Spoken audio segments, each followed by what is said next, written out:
Hello everyone and welcome back to the channel.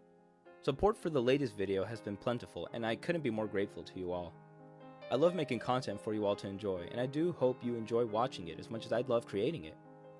With that out of the way, let us begin the video. The next chapter of this so-called grimoire is a passage which I presume was taken from the diary of an ancient Egyptian pharaoh of the Old Kingdom. In this passage, he details how he believes his journey through the underworld will unravel after his death on Earth, which, according to the excerpt, doesn't seem too far off. So join me as I read this long-lost pharaoh's travels through Duat, the Egyptian underworld.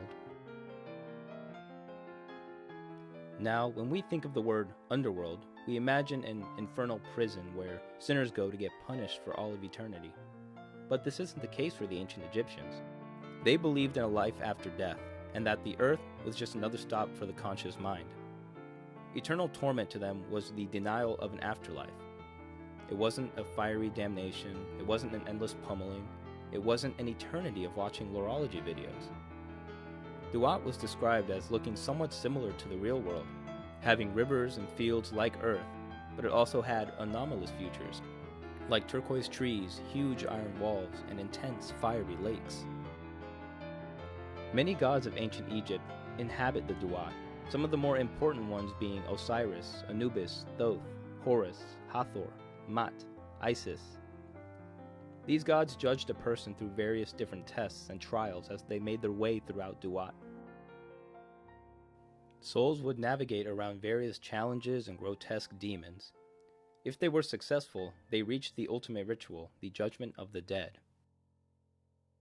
The first step of this task was to address each of the assessors of Mat by their names. The assessors of Mat were a congregation of minor gods that were present during the judgment of souls. They each had a unique name and sin associated with them. Some of these sins would make sense to us, as we have laws in place against these actions, like Fire Embracer for murder, and Swallower of Shades for robbery.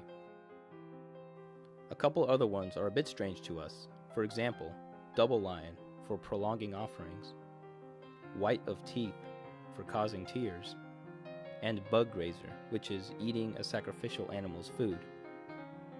Fun fact, one of the ones I just named is entirely made up. Take a guess. Done? If you chose this one, you're wrong.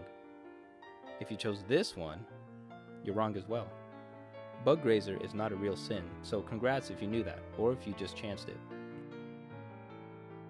If a soul was able to recite these names correctly, the god Anubis would take their heart and weigh it with a feather of Mat against a Libra scale. The goddess Mat was the ultimate deity of truth and justice. In short, anything that represented order in a universe of chaos. All of this truth was represented as an ostrich feather.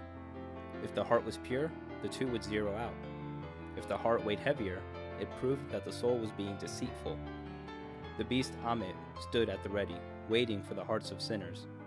She devoured their hearts, and they were denied an existence in Duat. Those that passed were allowed to travel the heavenly paradise of Aru, the field of rushes. This place was a better version of the world they knew from their time on Earth. Here they could, get this, farm to their heart's content. This land was blessed and every harvest was abundant and plentiful. That'd be the equivalent of me dying and going to an afterlife where I make endless videos, where my laptop never lags, my voice never cracks, and I never get a bad comment. The high god Ra traveled through Duat during the nighttime hours, battling the entropic serpent, Apep, as he did. The Duat was said to have 12 regions, one for each hour of the night.